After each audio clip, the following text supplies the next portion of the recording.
சென்னையில் சின்ன வயசில் எந்த ஏரியாவில் நீங்கள் இருந்தீங்க? டி நகர். டி நகர் ஏரியா. இந்த செவன்ஜி ரெயின்போ காலனியில் வர குவார்ட்டர்ஸ் எங்கே இருக்குது? அது கேகே நகர். அது கேகே நகர். ஓ ஓகே. அந்த பொண்ணு யாரு? நிஜமாவே லவ்லாம் இருந்தது. ஆ, பொண்ணு யாருன்ற டீட்டெயில் வேணும். இல்லை டீட்டெயில் வேணாம்.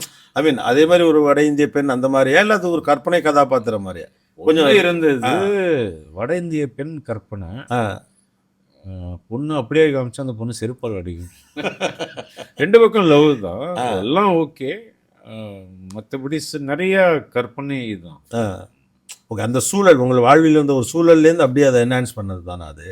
அந்த காலனியில் எங்களுக்கு தான் அந்த காலனி வந்து அது பெரிய தாஜ்மஹால் மாதிரி வாழ்ந்தேன். நாங்கள் இருந்தது டி நகரில் போர்ஷனாக ஒரு ரூம், ஒரு இது டாய்லெட்லாம் வெளியில் காமன்.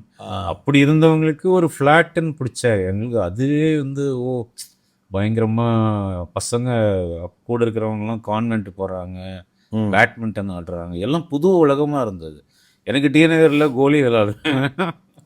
நாங்கள் அந்த கனவாப்பேட்டையில் இருந்தோம், நியூபோக் ரோடு அப்படின்னு. ஸோ காலிலேருந்து ஈவினிங் வரைக்கும் பணம் போயிட்டுருக்கோம், அந்த ஸ்மெல்லில் தான் தூங்குவோம்.